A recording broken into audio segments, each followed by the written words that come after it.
Your legacy. It's what you're going to leave behind when you leave this world. And the question is, what's it going to look like? Will your legacy be muddled with your estate and your family in disarray and your children not speaking to each other? Or will it be a blessing? I think all of us as ranch owners want to provide a blessing as a legacy to the next generation and to our lives, and not a burden. Dan Childs with the Noble Research Institute is my guest as we go through 7 considerations in the succession planning of your ranch or estate. Sometimes hard decisions, as you mentioned, have to be made, but if mom and dad makes those decisions, the heirs may not exactly really like that, but they will respect it. Each of the 7 considerations we'll talk through will build on the next. It's all the ingredients you'll want to consider if you want your legacy to be a blessing rather than a curse.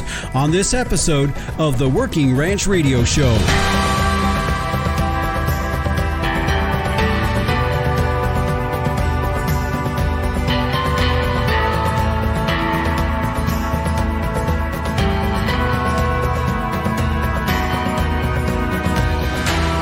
Hi, everyone. This is the Working Ranch Radio Show. I'm Justin Mills. We're glad to have you joining us on our program today. This is episode 130, and it just seems like we kind of keep hitting more milestones as we go along in here. It was November of 2020 when I started hosting the show here, and since that time, we're knocking on the door of 300,000 downloads of the Working Ranch Radio Show, and I cautiously say that because I really don't want that to be something where I'm kind of tooting my horn. What I'm trying to tell you is that I think we've got some programs out there that are extremely relevant to folks, all of us here in the ranching industry.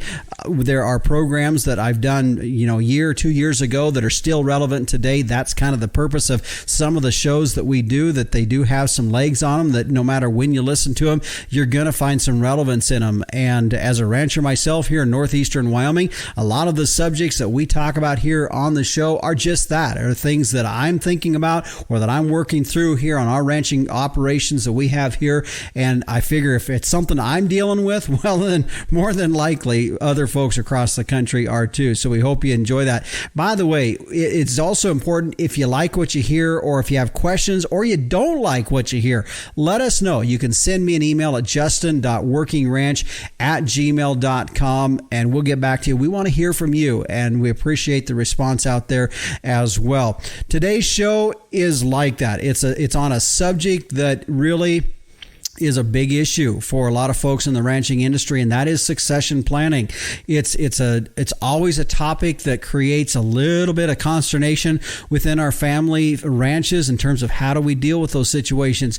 We do know, and proof is in the pudding here, and that some of these multi-generational ranches that we see that are moving on to 5 and 6 generations, those are happening because those families have pretty much, I guess, so to speak, taken the bull by the horns and figured out some way to pass the ranch on in a way that hopefully doesn't burn too many bridges. That's kind of the key in a lot of this, because as I talked about in the opening, is what's your legacy going to be? What's that going to look like when we go on and our family's here to pick up the pieces? Are there going to be a lot of pieces that they got to pick up and put back together, or is that going to be done for them in such a way that those relationships can stay together and that ranch can be passed on in a healthy way? My guest today, Dan Childs with the Noble Research Institute, will be joining us here today. He is a wealth of information and knowledge on this subject as he deals as an ag economist by trade, but also with the Noble Research Institute. A lot of those folks there serve as consultants to many folks across the country.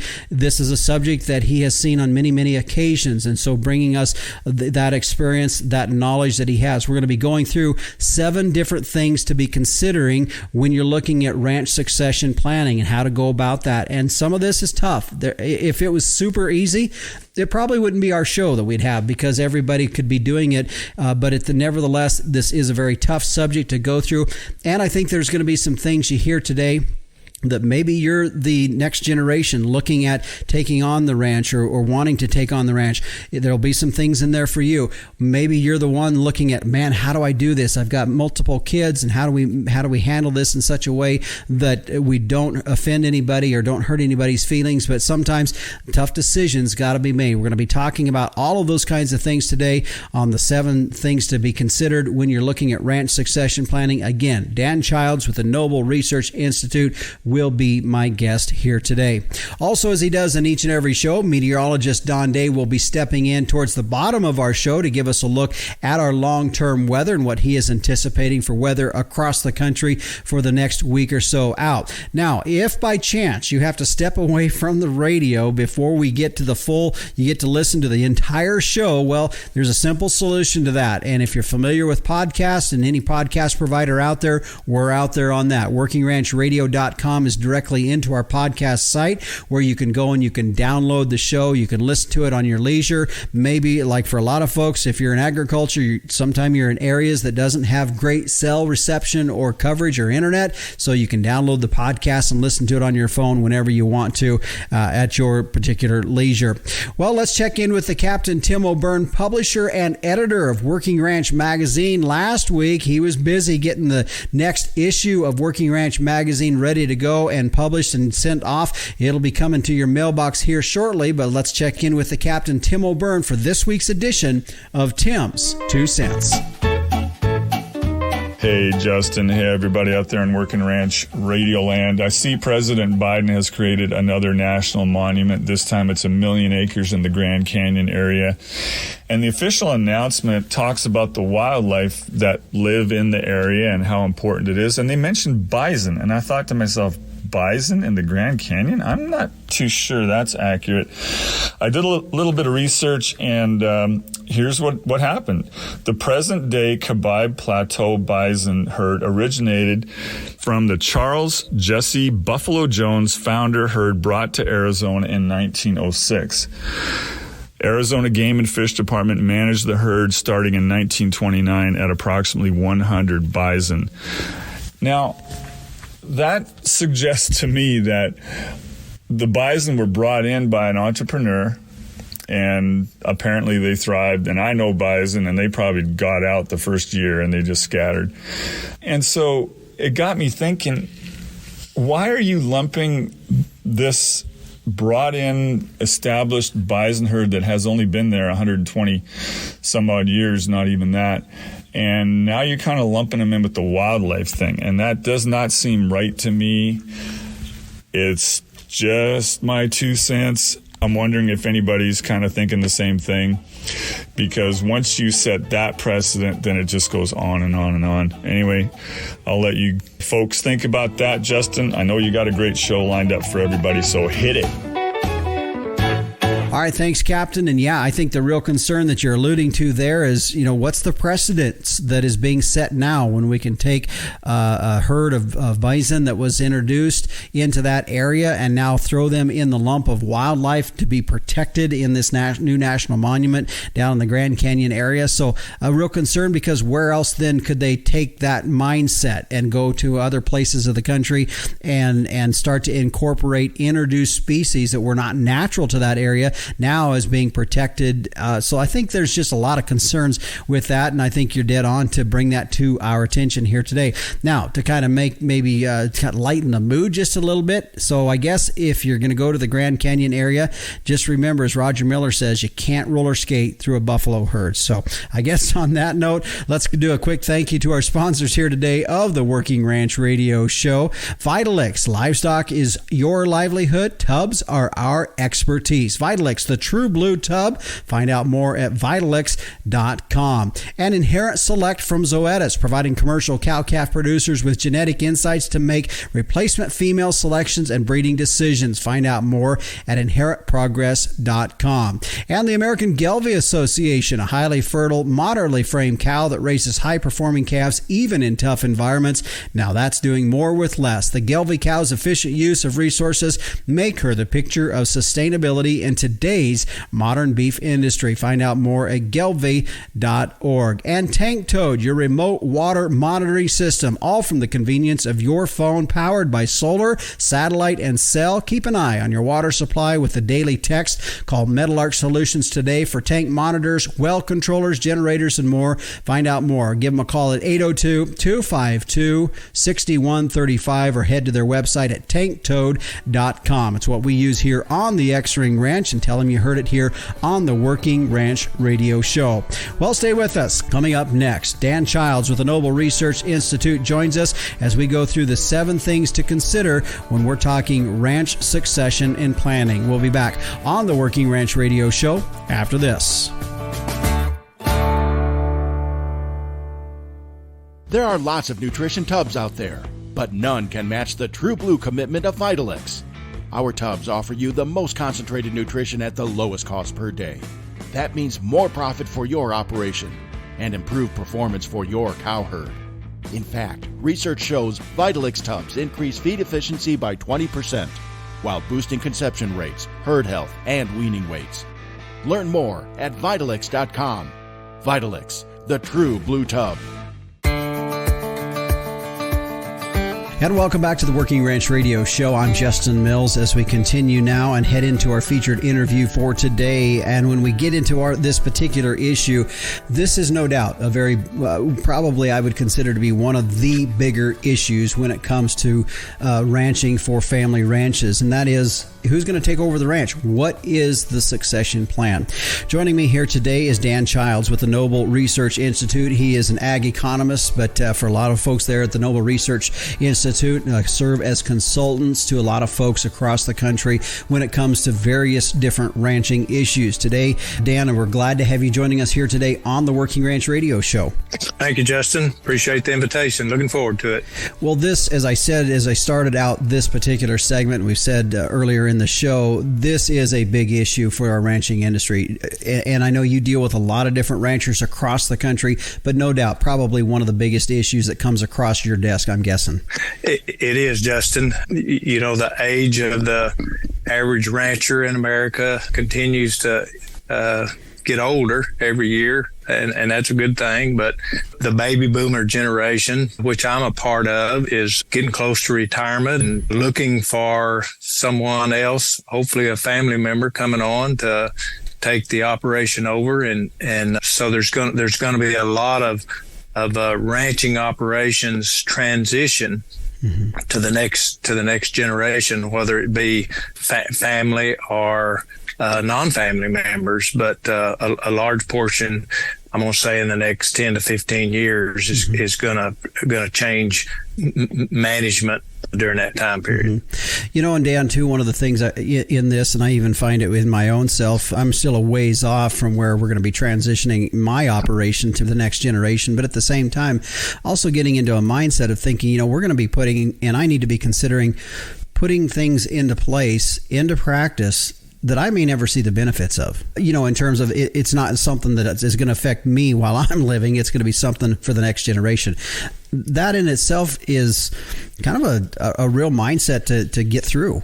Well, you know, many of us have worked hard at putting an operation together, and, you know, we're somewhat attached to it beyond it just being a business. It's, you know, we kind of consider it a way of life. And so, you know, the challenge we have with that are owners of these operations today, the next generation or someone else doesn't always share the same passion and the same commitment and dedication for running a ranching operation as we do. I mean, they've not been there to put the quarter sections together or the different properties together or the mix of enterprises that we now have come up with. And so having the next generation share that same passion is somewhat of a challenge. And I know there's younger people out there with that same passion. We just have to find them. Yeah. And I think too, Dan, one of the things you deal with in some of that is the generation that might be in control of the estate right now, ultimately in control of the estate. It took a lot of blood, sweat, and tears to get to where they're at. And I think there's some element of that, of does the next generation taking that over appreciate that? Very, very good observation. And two, as we've worked hard to put these operations together, the owners today, that, the investment that we have is much greater with the increase in land values, and equipment is cost, cattle's hired today. And just the size of a ranching operation today is such that it requires some real business management skills, in my opinion. Mm-hmm. This generation have kind of grew up growing with those increased demands. And it is hard to, if you've got, 5 million, 10 million, 30 million kind of ranching operations, giving control of that much financial assets is hard for some of the current operators. And, there's a huge difference in, transferring assets to the next generation versus transferring a business. Mm-hmm. It takes a lot longer. It takes a lot of planning to transition that business to where you want it to be successful. As you accurately mentioned there, many of the owners and operators today have put a lot of blood, sweat into these operations and wise decisions to get them where they are today. And it's hard to give the reins up to someone that hadn't went through that much effort, as you mentioned. Mm-hmm. So our program here today, as we've kind of introed this and kind of set the foundation for what we're going to be talking about and a little forward discussion here, is going through about 7 steps that you guys have put together in some ways, or some things for considerations when folks are looking at some succession type of planning. The first one I'm going to start out here, and I find this interesting because I think this ultimately is a very pivotal point in the succession planning, is to think about your legacy. What are you wanting to leave behind? That is step one, and I feel that really is very foundational and very pivotal to start off with. Well, I think all of us as ranch owners want to provide a blessing as a legacy to the next generation and to our lives, and not a burden. And so I think that's the process we have to think through is not binding the next generation to something that we feel near and dear our hearts. We want to bless them and not burden. We say, well, you can't sell any land, or you have to do this, or we tend to want to manage the operation from the grave. Yeah. And sometimes, I wanted to say often, but I'll just say sometimes, that really creates a burden. It limits flexibility and creativity in the next generation that may need it in order to survive. And so that legacy that we want to leave, I think, for most of us, is a blessing. And sometimes it's hard to distinguish between that legacy of a blessing and a burden, just because we don't want anything to happen to the operation. We've operated it successfully, but if we lived another 40 years, we may not be successful doing the same thing we've done for the last 40. Mm-hmm. So then it moves us into the second thing. And as I went through these 7 things, I find that it's interesting because they're almost purposely, well, I know they're purposely in order, because the next thing is to have tough conversations. And I come to that point really from 2 sides. I've got my family side where my folks have passed away, and realizing the importance that some of these tough conversations need to happen now, because they won't happen in a very good way once the parents are gone. And I think those tough conversations are good for both sides. It's good for the kids, it's good for the parents, all in all, but at the same time, it's a tough conversation. Just as you started the radio broadcast today, Justin, you kind of told your audience, well, this is what we're going to talk about today. And you set somewhat of what their expectations are going to be for this radio broadcast. And the same thing applies when we're thinking about that transition, is if we can help manage the next generation's expectations of what's going to happen in the future, then there's a much likelier chance of success. And because if you've got children or grandchildren that don't want to have any part of the ranching operation, the sooner you know that, the better, because you may have said, well, I got 3 grandsons and, they all have fun when they come and they enjoy being here. But it's really hard in today's work environment to attract these young kids back to a ranch where, it may be 20, 30, 50 miles from the nearest Walmart. And these sons and daughters get married, and sometimes their spouses have different ideas, and you've got to respect that. And so if you can have that conversation earlier rather than later, it will give you much more planning time to address some maybe issues that you didn't think you had. And so early communication, often communication, and we encourage that communication period not to happen at, well, everybody's home at Christmas, so we'll talk about what's going to happen to the ranch.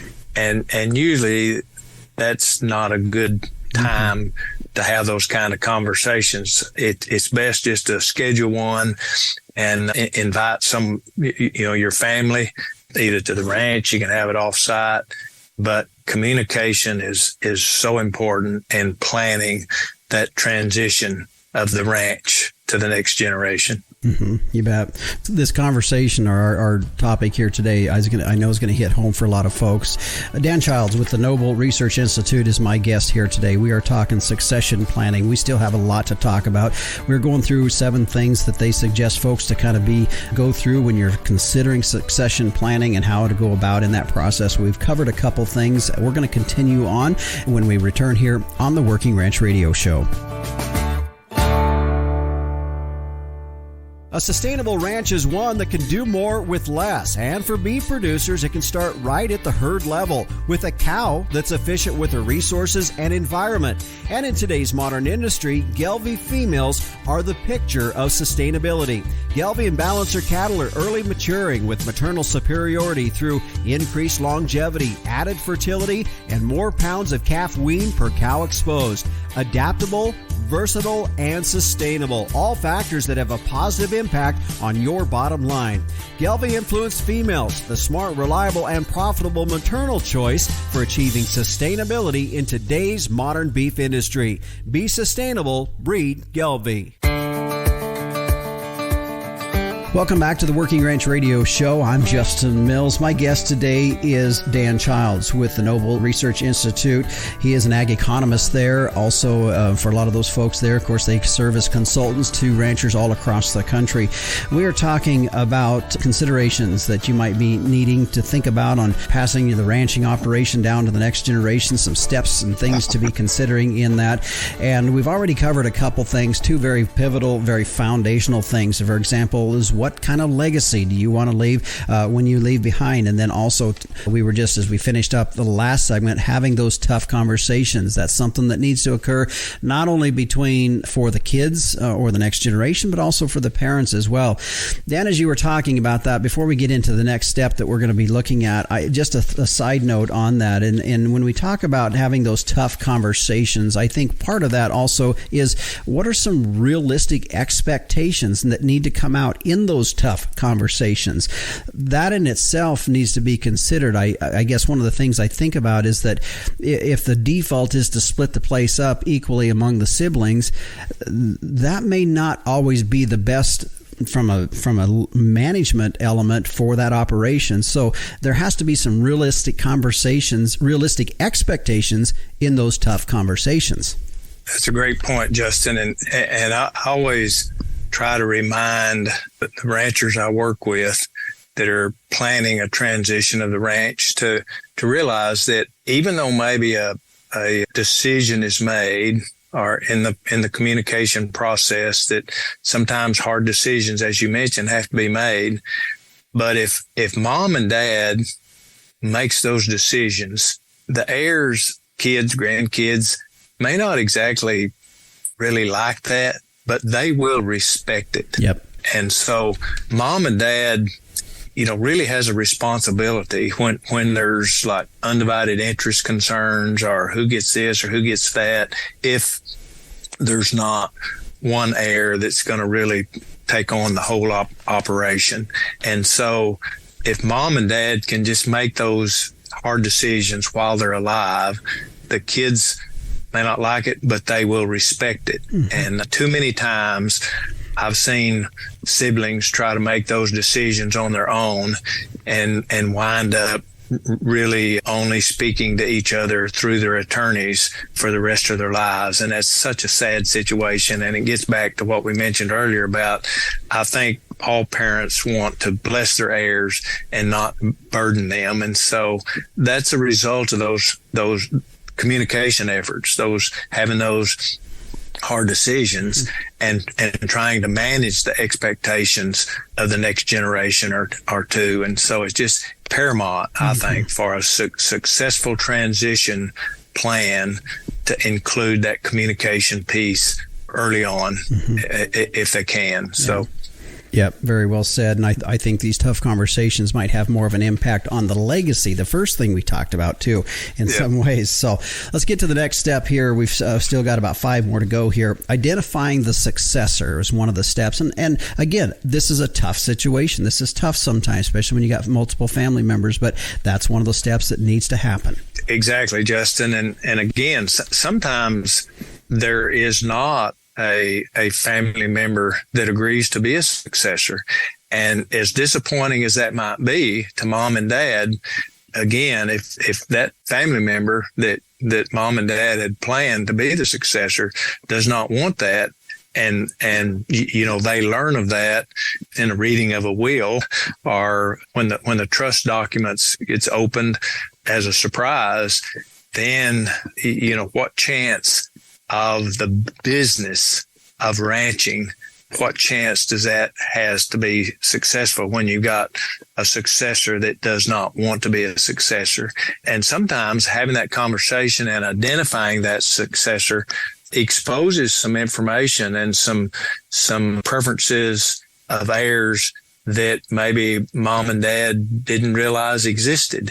And so it's so important to identify that successor as early as possible, because we talked briefly earlier about the difference between transferring and transitioning a business versus just, say, ranch assets, because that successor, unless they've been working in the ranch, on the ranch for a number of years, and possibly, even then, if that successor has not been involved in making some of the business decisions, the risk management decisions, the marketing decisions, the credit decisions, that they've just been feeding the cows and making sure that they get bred and during the production issues of the operating the ranch, then they've had no exposure to the business, and that's very important if it's going to be successful into the future.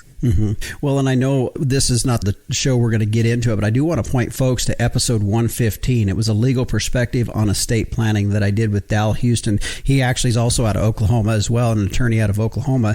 But he really talked about some of the business side of transferring the estate, business, transferring the business versus the assets and some things like that. That's not something we're going to get in here today, but it kind of touches in this particular subject.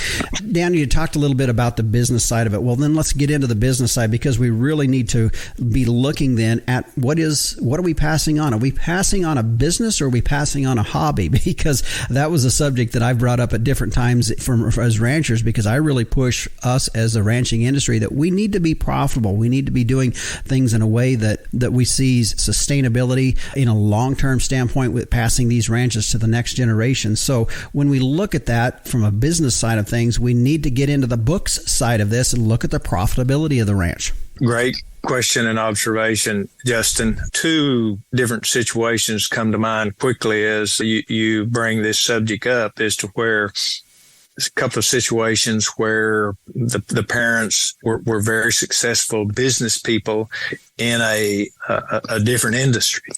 And they had sizable ranches that really were hobbies to them. I mean, they had built nice residences there. They were kind of went on weekends and got to enjoy the country life and the fresh air, but they were being subsidized quite heavily. And so when that conversation come up with the next generation about, well, are you going to take this on? Are you going to operate as a business? When the books were opened up and the next generation realized, hey, you're subsidizing this operation, but the next generation's got to understand if the ranch is profitable, and how profitable can it sustain me at the standard of living that I'm used to or want to have.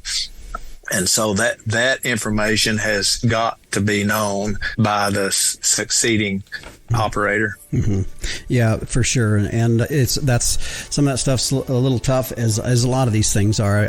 Our second point was having those tough conversations. I think all of these can be tough in some ways. My guest today is Dan Childs with the Noble Research Institute. He is an ag economist there and a consultant. We are going to continue on. We're talking about succession planning here. We've got a couple more steps to be in consideration of. We're going to talk about them and continue on when we return here on the Working Ranch Radio Show. Every year you pick your replacement heifers. Some become profitable cows. Others disappoint. How can you make more reliable selections? Genetic testing.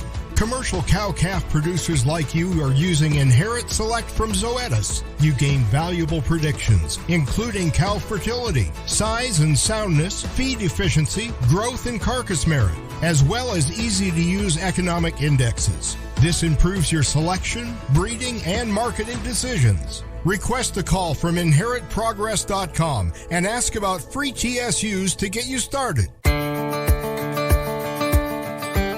And welcome back to the Working Ranch Radio Show. I'm Justin Mills as we continue with our topic here today, as it's on a tough subject for a lot of us, and it's a subject that every ranch family is probably going to have to go through at some point, or if they haven't already, and that is on succession planning. And it all started as we began here today. One of the first steps is, what is the legacy that we want to leave behind? And my guest today, again, is Dan Childs with the Noble Research Institute. He's an ag economist there.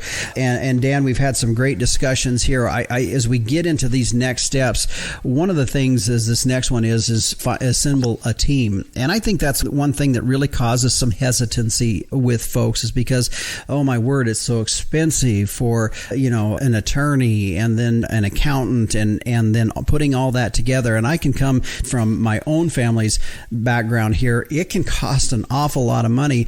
It can actually, I can tell you, it costs more money to do it wrong than to do it early before and get it done right. That's my experience in that particular deal. But when we talk about putting together a very knowledgeable team, expand on that just a little bit.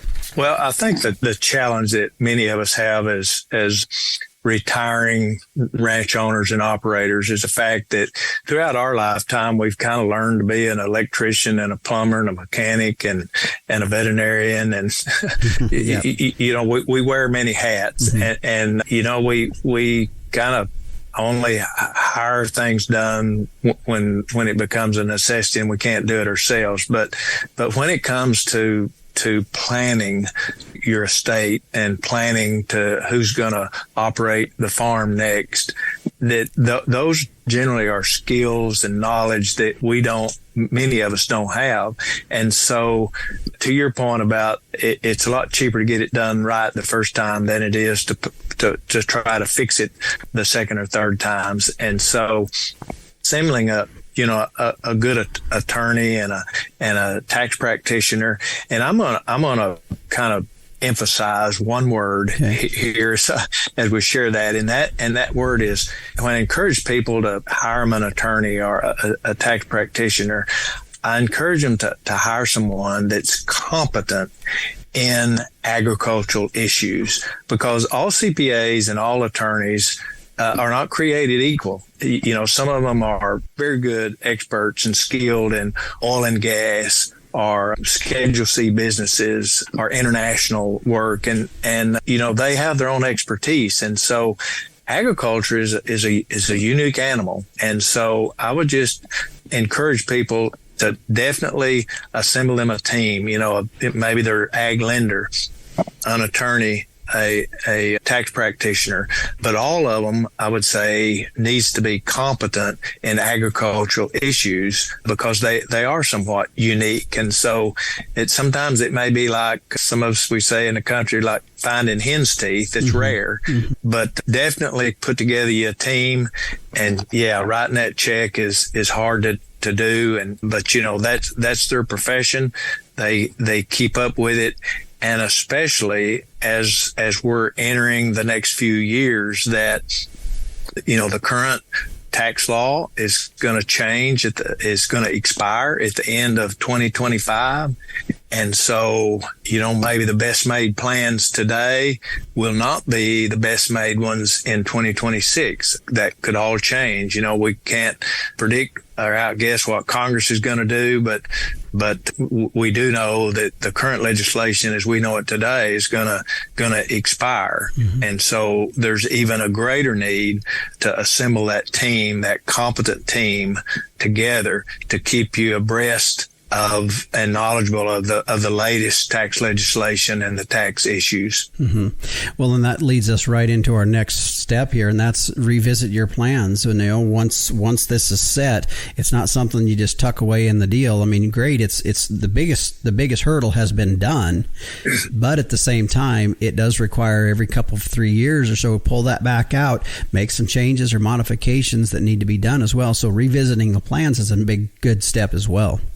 Exactly. Great point, Justin. And, you know, people's lives change in addition to tax legislation. And, you know, people die, people get married, kids get born, you know, and life happens. And that's a good thing. And so just kind of one and done attitude about preparing a will or a trust or creating an LLC is, you might think, well, we breathe a great sigh of relief and say, wow, you know, I'm sure glad that's done. We've been needing to do that for a long time, and you need to be proud of getting that all done the first time, because a lot of times, you know, we learn so much just going through the process. And again, that goes back to assembling a good team and having that communication. And if we can keep things transparent and out on the table and having competent advisors, you know, a dreadful process becomes a lot easier because we know we've got good information. We know we're communicating with our heirs who we want to bless. We're making good decisions and we're keeping abreast of changes. And, you know, that's really all a person can do for his family. And again, if mom and dad can make those decisions rather than letting the siblings do it. And I've heard too many times is mom and dad say, well, I'm not going to do that. I'm just going to let the kids worry about it, which in my opinion is the very worst thing they can do, because I've seen families when that's happened that siblings, I mean, it splits them up, unfortunately, that everybody wants the same asset. And when they're left to make those decisions themselves, it usually turns out to be a less than an ideal situation. Yep, that's exactly for sure on that one. Yeah, just one final step here in this, and that was get going.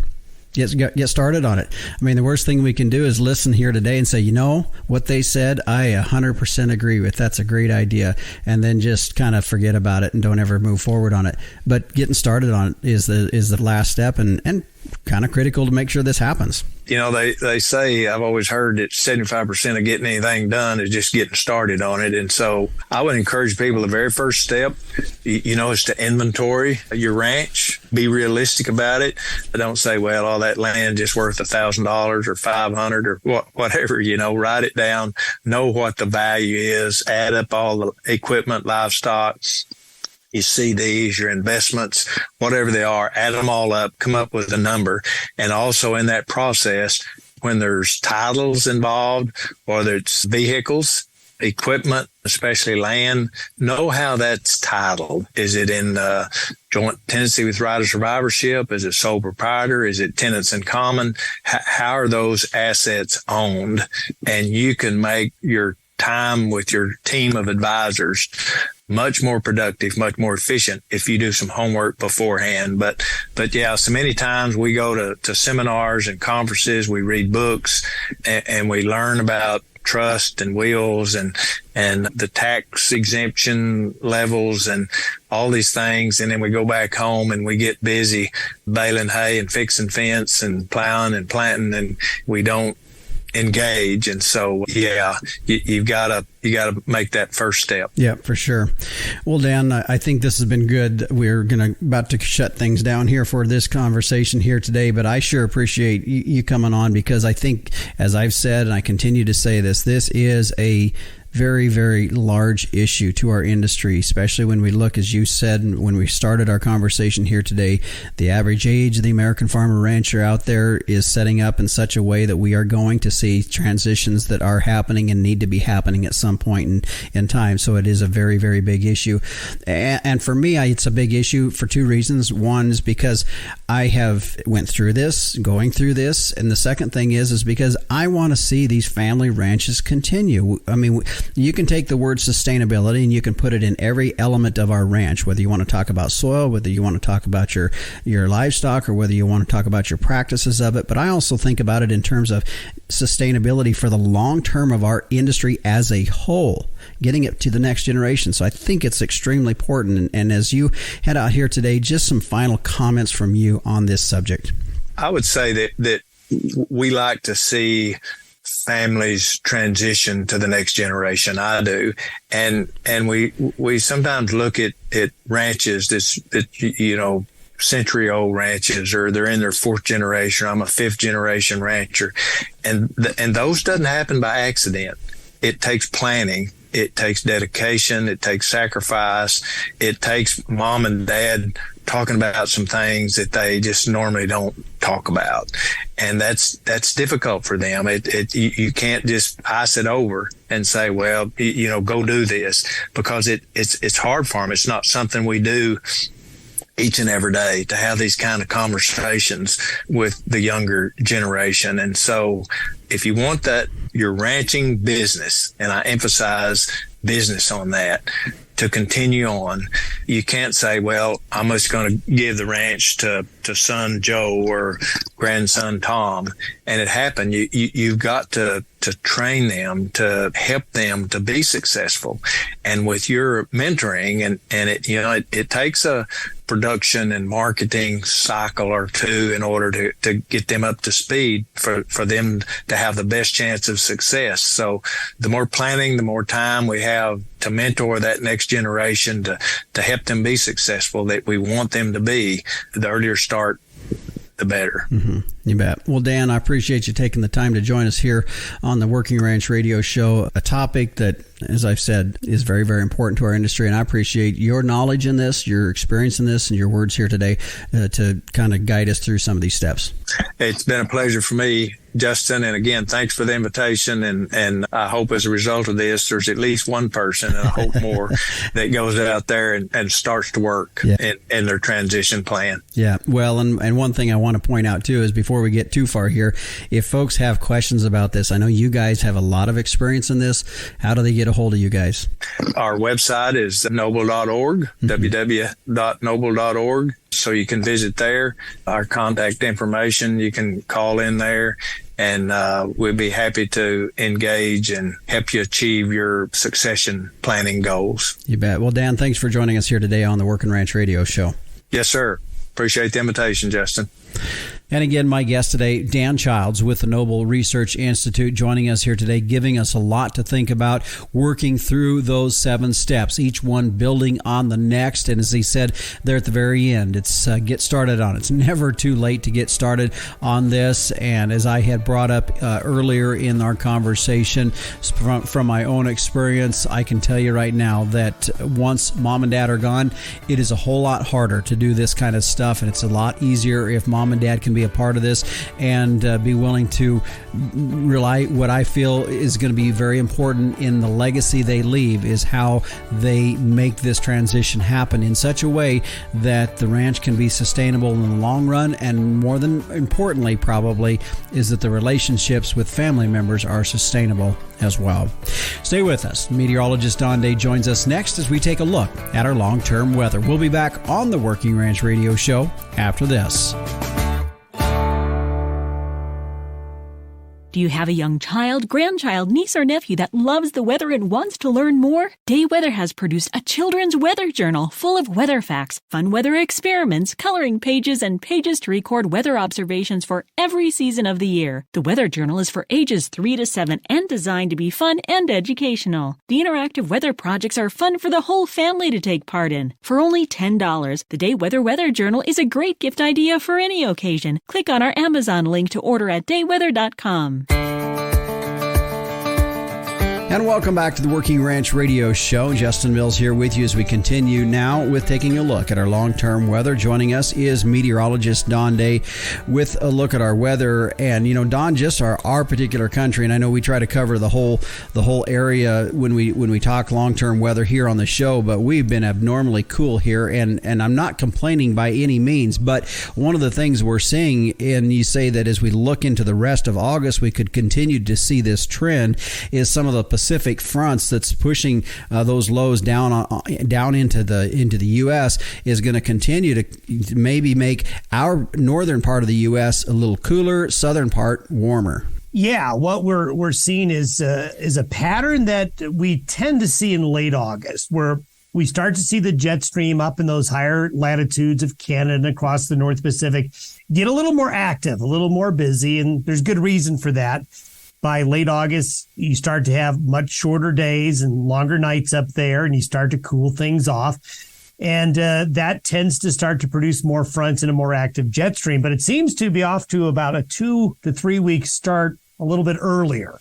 And so we're seeing these vigorous Pacific fronts. And in this past week, we had one of those go across British Columbia, Alberta, then across the central and northern Rockies and in the Midwest. And it cooled things off and brought a lot of severe weather. But what these fronts are doing, and we do see more of them coming through. We've got one this weekend. We've got another one the middle to the end of next week. This is going to mean the northern tier of the U.S. From the eastern parts of the Pacific Northwest through the Great Lakes and then across the Corn Belt, then into the central and western high plains.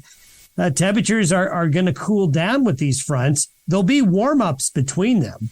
But the warmth, the heat in the desert states and the southern plains is going to kind of stay bottled up. When these fronts come through, there will be an expansion of the heat northward, only to get beaten down again. So we'll continue with the heat from Florida to Texas and across the desert Southwest, but it's going to be suppressed into those areas. Mm-hmm. And the rest of the country, really, 70% of it, is going to be affected by this more active northerly jet stream. Mm-hmm. As you look into the next month or so out, do you see anything in our weather pattern that's going to shift a bit and maybe take some of this relief off of the south part of the country that's seen severe heat? Do you see anything looking ahead that could shift that weather pattern a bit? Well, a little bit. I mean, when these fronts are coming through, they're knocking that heat a little bit more south every time. But that southern high is going to be stubborn through the rest of the month and into early September. Now, eventually, these fronts are going to start to win out as you just start to get them stronger. Where I do see relief is maybe for the southeastern United States, for I think Kansas, Oklahoma, parts of eastern Texas are going to catch some of these cool fronts coming on through. But we also see, to look at, the heat, I think the worst of the heat this summer is probably over. There will be some resurgence of it towards the second half of August in the desert Southwest. But I think we're kind of at that time of year where the real significant heat waves that the South has seen this year, I think they're done. That's not to say that we've got some hot weather to go through, but I do see the end of August into early September, these frontal systems, being active. So what that's going to mean is that we're going to have probably an early start to fall across a good tier of the U.S. Mm-hmm. Yeah, and that's one of the things, and when I'm in conversation with folks, is as we've seen specifically the northern tier of the country, we'll maybe use the I-70-80 corridor as our north-south split in there, but wondering with the coolness that we have seen in the northern tier of the country, is that foretelling of a severe winter? Well, it's hard to make direct connections between, let's say, a cool summer and a severe winter. One thing that that we do tend to see, I think the connections are much easier to say that a wet spring will usually mean a cooler summer. And certainly that's been the case this year. As we change into the fall season, what makes a summer cool and wet does not necessarily the same pattern make let's say a harsh winter. Sure. Just because there's a lot going on with the shorter nights and the longer days and the changing sea surface temperature conditions.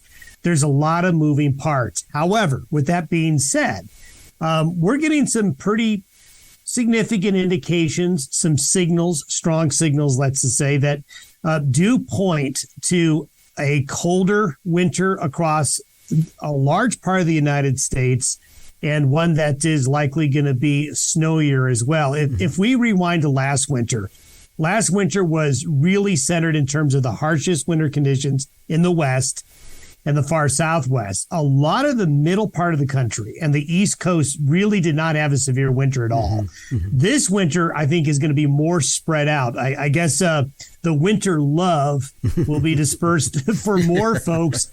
So the harsher winter conditions will cover more geography this winter. It may not be necessarily centered so concentrated like it was last year, but more spread out. Yeah. Well, good and bad to that. As I've always said, it's always nice for us when we have more of an open winter. It's a little cheaper to winter cows on grass that way, but we do need moisture too. So it's kind of a catch-22. And I guess if I could pick, let's just say, let's have a nice open winter till about February. And then if it needs to snow in March and April, we'll handle it then, right?